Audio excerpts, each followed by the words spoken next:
लोकसभा चुनाव में कांग्रेस के अच्छे प्रदर्शन के बाद सबकी नजर इस पर थी कि राहुल गांधी किस सीट से लोकसभा में जाएंगे। तो वहीं राहुल ने वायनाड सीट से इस्तीफा देते हुए रायबरेली सीट से अपनी सांसदी बनाए रखी।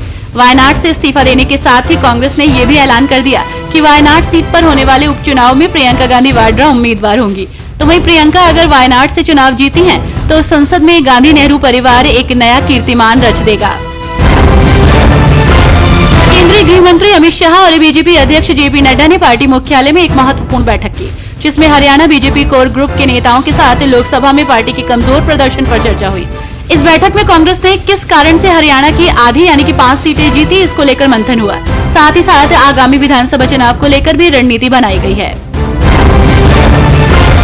महाराष्ट्र में कल देर रात CM Eknath Shinde, deputy CM Ajit Pawar और देवेंद्र फडणवीस ने एक अहम बैठक की है। ये बैठक एकनाथ शिंदे के वर्षा बंगले पर हुई है। खास बात तो ये है कि इस बैठक के लिए उप मुख्यमंत्री देवेंद्र फडणवीस सीधे नागपुर से पहुंचे थे। तो वहीं बंद कमरे में ये बैठक करीब 1.5 घंटे तक चली। लोकसभा की मुंबई उत्तर पश्चिम सीट को लेकर विवाद जारी है और इस बीच शिवसेना यूबीटी के नेता संजय राउत ने कहा कि शिंदे गुट के नेता रविंद्र वायकर लोकसभा नहीं पहुंचेंगे।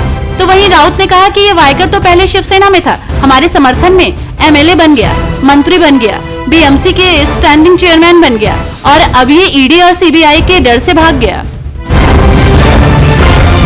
पश्चिम बंगाल के दार्जिलिंग में सोमवार सुबह भीषण रेल हादसा हुआ है, जहां शियालदह जाने वाली कंचनजंगा एक्सप्रेस और एक मालगाड़ी के बीच टक्कर के बाद पैसेंजर ट्रेन के 3 डिब्बे पटरी से डिरेल हो गए हैं। इस हादसे में करीब 60 लोग घायल हुए हैं। पश्चिम बंगाल की सीएम ने कहा है कि सरकार को रेलवे अधिकारियों, रेलवे इंजीनियर्स, रेलवे तकनीकी कर्मचारियों और श्रमिकों की भी परवाह नहीं है, उन्हें सिर्फ चुनावों की परवाह है। मुझे लगता है कि उन्हें बयानबाजी की बजाय शासन को ज्यादा समय देना चाहिए।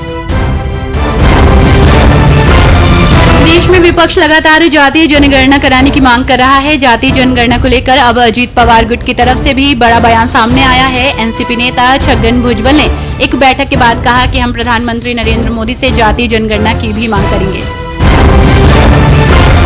राष्ट्रवादी कांग्रेस पार्टी सुप्रीमो शरद पवार ने महाराष्ट्र के मुख्यमंत्री एकनाथ शिंदे को पत्र लिखकर पुणे जिले के पुरंदर, बारामती, इंद्रापुर और दौड़ तहसील में सूखे जैसी स्थिति के समाधान के लिए बैठक की मांग की है। महाराष्ट्र में लोकसभा चुनाव के नतीजों के बाद राज्य की सियासी तस्वीर बदल गई है। महाराष्ट्र में इसी साल विधानसभा के चुनाव भी होने हैं और उसकी भी तैयारी शुरू हो गई है। इस बीच शरद पवार गुट एनसीपी के नेता रोहित पवार ने एक बार फिर से ये कहकर सियासी पारा गर्म कर दिया है कि अजित पवार गुट के कई विधायक उनके संपर्क में हैं। पूर्णिया के रुपौली विधानसभा सीट पर उपचुनाव होना है, इसे लेकर बिहार में राजनीतिक सरगर्मी तेज है।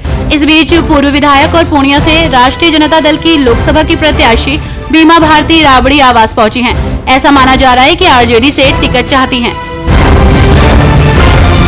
देश भर में छात्र नीट पेपर को रद्द करने की मांग कर रहे हैं। छात्रों ने पेपर लीक का आरोप लगाया है और इस बीच नीट पेपर लीक को लेकर एक बड़ा खुलासा किया है।